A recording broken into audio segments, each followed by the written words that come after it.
Dati kong Katoliko. Katunayan, isa akong mamamasa sa Quiapo. Hanggang sa nangako ko sa Diyos. Humingi ako sa Kanya ng tulong na sana pagdating ko 50, baguhin niya na buhay ko. Kasi nga, dala ng marami kong mga kaugnayan sa ibang babae. Gusto ko nang magbagong buhay. Pauwi ako ng bahay, galing ako sa Madyungan. Napanood ng mga anak ko yung Bubblegum. Meron, babasaya. Meron. Saan po? Ayan, 2.98 ng housing.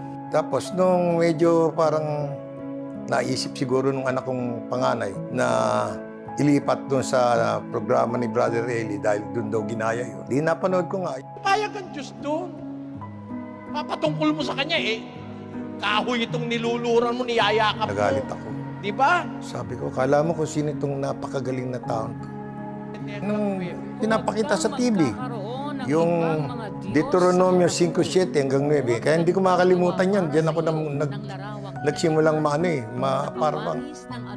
makaramdam ng pagkakilalang kung paano dumating sa akin yung ganung bagay. Sabi ko, bakit hindi sinabi ng mga pari ito? Yun nga, doon na nagsimula. Hanggang sa marinig ko siya nung panahon na yun, tuloy-tuloy na ako nakinig sa kanya. Hanggang sa nakilala ko nga si Sis Eni ng 2001, yun na nakiusap ako sa kanya na baka pwedeng gusto kong magbagong buhay, samahan niya ako. Doon na panatag, kaya dumating ang 2002, nabautismoan ako ng Mayo Gis.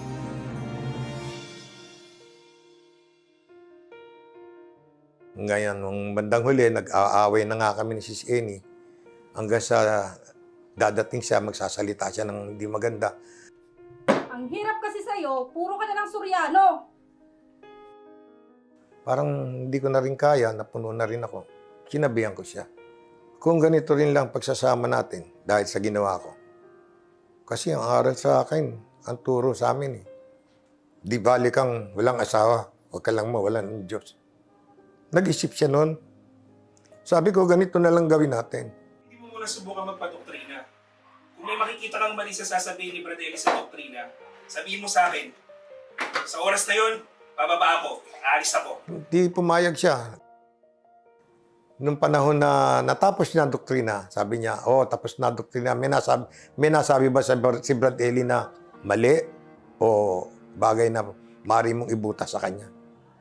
Wala niya, sabi niya. Ayos naman. Pero hindi ako magpapabautismo. Pupunta ako sa Manawag bukas, araw ng Biyernes. Di masakit ang kalooban ko. Dahil natapos ang doktrina, hindi naman siya magpapabautismo. Hindi sinasadya o talagang pinagkaloob ng Panginoon yun. Pagtawid niya ng Quirino Highway, papunta sa kabila, dahil sasakay siya ng jeep, papuntang Kamachile. Dumating yung sasakyan ng service ng babautismohan. Nakita siya ng worker. Inintuan siya. Sis, alika na. Sama ka na.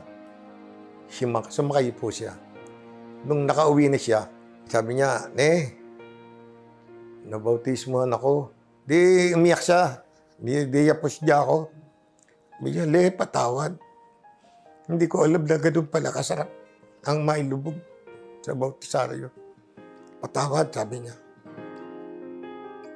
Siguro mga ilang buwan pa lang ako naanib. May trabaho pa ako kasi nung mabautismohan ako, meron pa akong kasalukuyang trabaho. Pero nitong pagkaraan ng trabaho ko na yun, wala na sumunod. Halos 6 na buwan. Nagsalita nga yung kapatid kong bunso sa akin eh. Kaya, ano ba naman?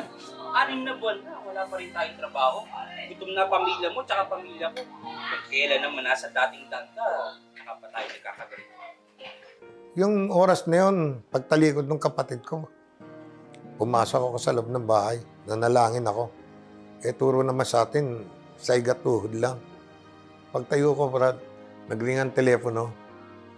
Rolly, nasan ka? Ako, boss, nandito lang sa bahay. Ano, okay ka na? Ako, opo, boss. 6 na buwan na akong walang trabaho. Pumunta ka rito sa opisina. Meron akong pagagawa sa'yo. Magmula po nung araw na yun. Hanggang sa ngayon, hindi napatid ang awa at biyaya ng Diyos sa akin. Sa ngayon, ako sa diakono ng lokal ng Novaliches. Marami sa aking pamilya ang naanib na rin. At sa awa at tulong ng Diyos, Lahat kami masiglang nagpapatuloy sa paglilingkod. Ako po si kapatid na Rolando Manarang at ito ang istorya ng aking pananampalataya.